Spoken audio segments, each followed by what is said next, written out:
unang pagkakataon, may nagsauli ng pera kaugnay ng flood control scandal. Mahigit 100 milyong piso ang ibinalik sa gobyerno ni dating DPWH Bulacan District Engineer Henry Alcantara. Pero wala pa yan sa kalahati ng umano'y nakubra niya ayon sa Justice Department. Nakatutok si Jonathan Andal. Ang bulto-bultong tig-1,000 pisong ito ang unang perang isinauli sa gobyerno 4 na buwan matapos pumutok ang flood control scandal. Ang kabuuan, 110 million pesos. Isinauli ito ni Henry Alcantara, ang sinibak na district engineer ng DPWH Bulacan. Humarap siya kanina sa DOJ pero tumangging magkomento sa media.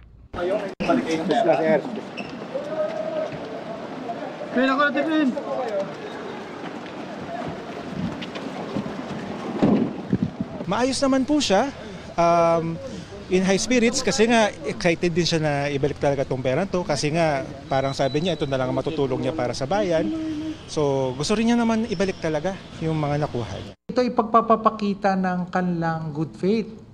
Kasi sinasabi, di ba, pag nag-state witness, Mr. DOJ, narito po kami, gusto po namin tulungan ng gobyerno kasi nagsisisi na po kami.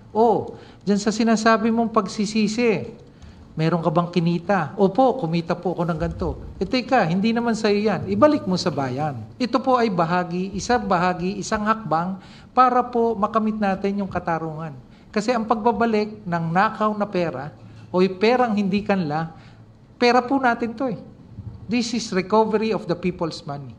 Ikinarga sa mga armored vehicle ang isinauling pera para dalhin sa Land Bank of the Philippines. Doon bibilangin ang pera at susuriin kung may counterfeit o peking bills. Sunod naman itong ito-turn over sa Bureau of the Treasury para maibalik sa kaban ng gobyerno. Sa pagtutuos ng DOJ, aabot sa 300 million pesos ang dapat maibalik na pera ni Alcantara. Kaya may susuli pa nilang pera si Alcantara sa Disyembre. Pag sinabi niya, halimbawa, nag-deliver ako ng ganito, diba? Nag-deliver ako ng total na 1 billion pesos.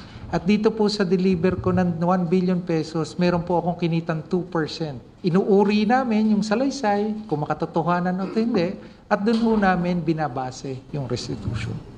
Ayon sa DOJ, magsasauli rin ng pera si dating DPWH Undersecretary Roberto Bernardo na aabot sa 1 bilyong piso. Sina Bernardo at Alcantara ay provisionally admitted na sa WPP o Witness Protection Program. Sabi ngayon ng DOJ sa 5 flood control cases, 3 na yung submitted for resolution. Ibig sabihin, titimbangin na ng mga piskal kung may sapat bang ebidensya para paharapin sa mga kaso sa korte yung mga inirereklamong dating opisyal ng DPWH. Para sa GMA Integrated News, ako po si Jonathan Andala. Nakatutok, 24 oras.